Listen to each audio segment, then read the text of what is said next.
पुण्यातील अपघातांची मालिका सुरूच आहे। वाघोलीत झालेल्या भीषण अपघातानंतर आता पुन्हा पुणे सोलापूर महामार्गावर पुण्याच्या दिशेने जाणाऱ्या लक्झरी बस आणि ट्रकचा भीषण अपघात झालाय।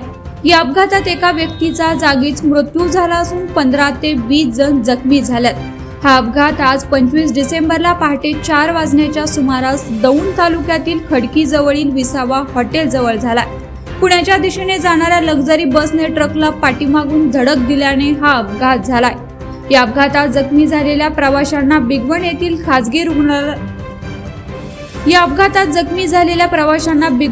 खासगी रुग्णालयात उपचारासाठी दाखल करण्यात आलंय।